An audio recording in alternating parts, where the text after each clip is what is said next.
Gabbie Hanna has finally spoken out about what went down last week. She'd spoken out about her manic episode, explained that she's bipolar, and then started crying while she was recounting the guy who entered her home and how that's really traumatized her. So before she started explaining what happened last week, she'd posted on her TikTok responding to comments about her new album. So now people are convinced she only had that manic episode last week to promote her album. She's since deleted all those crazy videos she'd posted, and yeah, she recently discussed what went down last week, so let's break those videos down. I want to take a minute to address just a little bit of last week. So yes, I was manic. I am bipolar. Talked about it. You can scroll back. It's no secret. I'm bipolar. But I've never experienced a manic state. I've only ever experienced a hypomanic state. So that was actually a brand new thing for me that I was experiencing in real time with all of you guys. But it didn't start that way.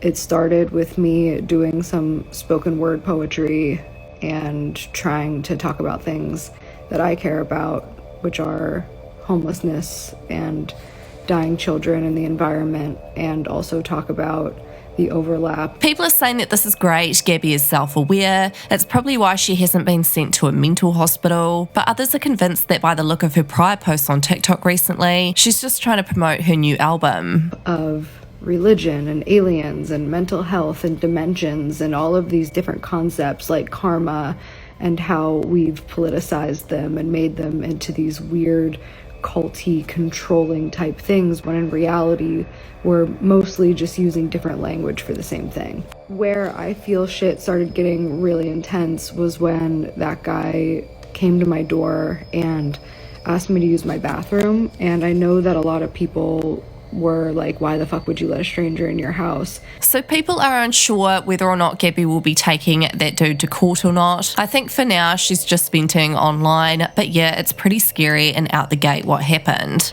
But from where I was sitting, I try to be kind wherever I can. So it was like 9:30 in the morning and I was on the phone with my friend, and some guy has one earbud in and he's kind of sweaty, and he says, I was just on a run and I was wondering, can I use your bathroom?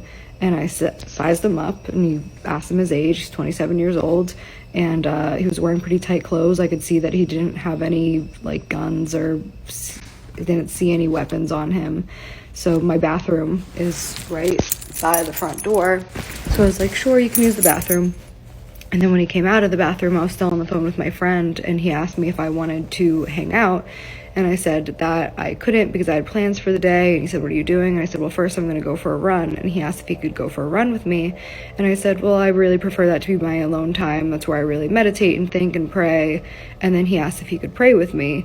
And my friend was still on the phone. I asked him if he wanted some coffee. So I got his prints, I got his DNA, I had him say his full name on the phone. I really felt like I was protecting myself. People are saying in the comments that they don't remember Gabbie ever asking for his name or age in the videos that were posted online. And people aren't saying that to be hateful, but everyone's just really confused. Just in case this 27-year-old scrawny-ass guy was going to try something, he knew that I had his prints and his DNA and also a witness to his name and the fact that he was there. So as he kept pushing to hang out with me after I told him that I wasn't interested, I asked him basically, do you have any friends? Like, are you okay? Because he was like shaking, and now I know why. It's because he was doing something incredibly disgusting and manipulative, and he was nervous about it. But he told me he didn't have any friends and he was feeling really alone, and I'll explain more in part 2. So then I put his name and his face on the internet. So I'm like, there's no way this guy could be that dumb to do something. Like, I feel pretty protected. Again, it's 9:30 in the morning. Like, there's people in and around my house. Like, I had the windows open. Like, what? I didn't think that he was going to like murder me or like hurt me or something like that. But then he followed me upstairs after I very specifically told him to stay downstairs. And that's when I was like, okay, this kid is pushing a boundary. This isn't safe. So then I filmed him again, and I just kept putting him on the internet to remind him that there are people watching him and to not do anything stupid. So then I get a text from a bunch of friends actually, and they're like, hey, I don't know who the fuck you think that guy is in your house, but get him the fuck out because he's posting in your house. So that's really interesting because everyone thought Gabbie knew he was filming her in her house. Turns out that she had no idea at all. So they certainly weren't in together on a little PR stunt. He genuinely took advantage of her in a vulnerable time. So I was like, okay, let me get this kid the fuck out of my house. And that's where you saw me scream, get the fuck out of my house. And then he left. So after I kicked him out of my house, I was like pretty shaken and like hurt, to be honest, because like this city is so evil, like straight up.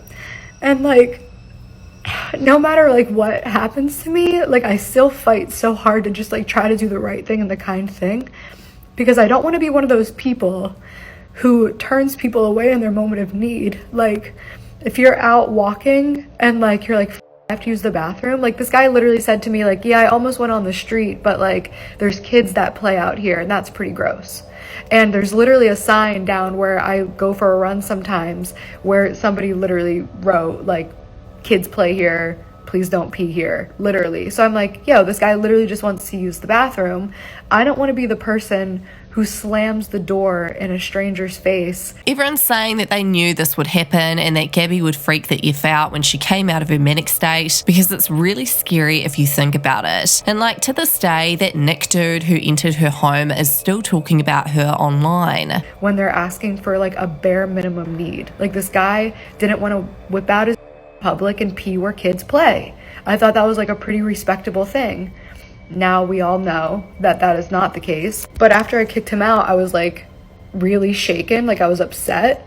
I just put on some music, I went in my room. Sorry, I'm trying not to get emotional about this, but it is upsetting. So I was just like pacing around in my room and like trying to calm myself down. And then I hear banging at my door and I thought it was him. So I just set my alarms on my phone. And then I hear banging and banging and banging. And then I got my glass break alarm that went off on my phone. And then I got the critical alarm that went on my phone, which means somebody has now broken and entered into my house. And then I heard this loud bang downstairs, which I thought sounded like a shot, but I didn't know. But either way, there was a loud bang. My worst case scenario that just happened is that kid broke back into my house. My private armed patrol came, found him, and shot him. So I was just sitting in my room like hyperventilating, and then I hear people calling my name at the bottom of the stairs like, Gabrielle, Gabrielle. Part 3 coming. So I asked them, who is it? And they said, it's the police. So I come down, like I don't know if they're lying or not, because I don't know if whoever just broke into my house is lying about being the police, but I just had faith that it was, because what else do you do?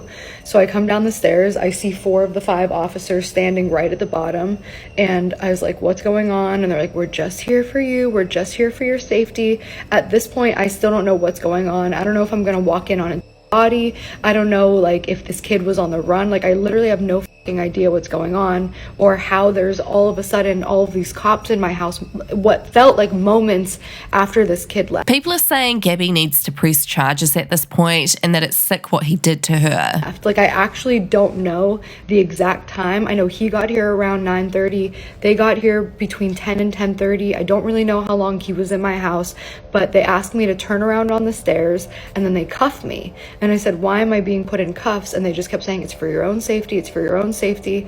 So then they had me sit down in this chair and I'm like, what's going on? And they're still not answering me. They said that they're still just trying to do this for my safety. So then I'm like, oh my God, was this kid actually like a murderer or on the run? People also commenting, why is Gabbie only focusing on the guy who entered her home instead of mentioning all the prior videos she was posting to TikTok, and not to mention the problematic things that she was saying that would get anyone else cancelled? That would make total sense, that maybe this kid came in because he was hiding from something. Like they literally wouldn't tell me anything, so my mind is just filling in all these blanks. So I said, oh wait, oh my God, I think I know why you're here. Like what happened? Like, is that guy? And then they're just like, what are you talking about? So then I found out they have no idea who this guy even is, and they're here on something completely unrelated. So now I'm just like, what are the odds that these two things would happen so closely together? So they just keep reminding me, we're here for your safety.